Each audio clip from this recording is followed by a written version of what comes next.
take off the rose-tinted glasses and before you is a world that wishes you did not exist. It's a dark take on our world, but this anime portrays such a reality. Well, for the most part. The beginning of this story is phenomenal with how it portrays the dark side of people and what it can feel like to be in a position of powerlessness. Near the end, though, the story seems to drop off from this premise, but I'll get to that. Seemingly, the manga does this as well with the story that progresses after the anime, and I'm here to discuss all of this. We'll be taking a look at the anime, Rise of the Shield Hero.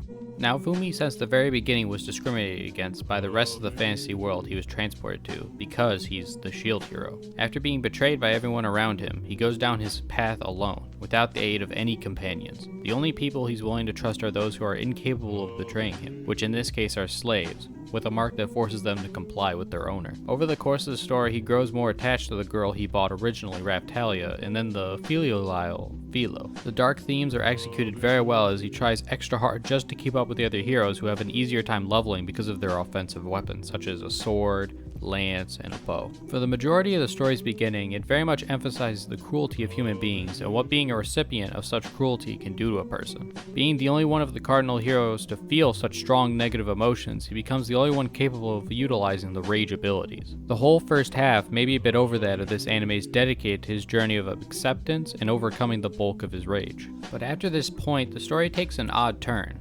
I'm not going to say this anime as a whole was bad because it's definitely good, but the plot the story leaves on is really dumb and weak.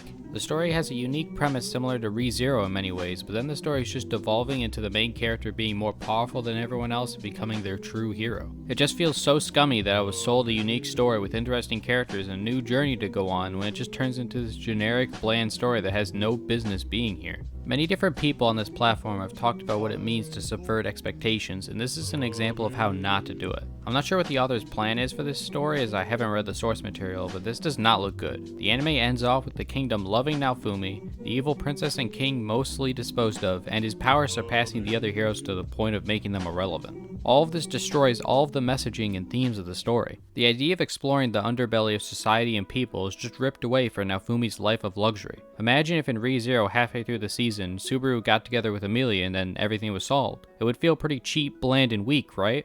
That's how I feel about this direction of the story. Of course, the characters are still great even though the story isn't going in a good direction. Raftalia is still as lovable as ever, and Philo is a cute side companion. I would say the story really started to drop off when the queen arrived, as she just solved all of Fumi's problems for him, just easily. Let me know if you think this observation is warranted or not. To gush more about the beginning of this story, I love the initial fight between Fumi and Motoyasu. It displays his dark attitude of at least wanting to torment the spear hero before he gets defeated. And yet he would have defeated him if the world wasn't against him, or more specifically if Mine, the person who originally betrayed him, didn't interfere in the fight. This story is powerful with its messaging about the darker side of people. Looking at the world through rose-tinted glasses only yields failure. At least, that's what Fumi learns. If you enjoyed, subscribe and check out the Writing Analyzed playlist for more. I hope to see you next time.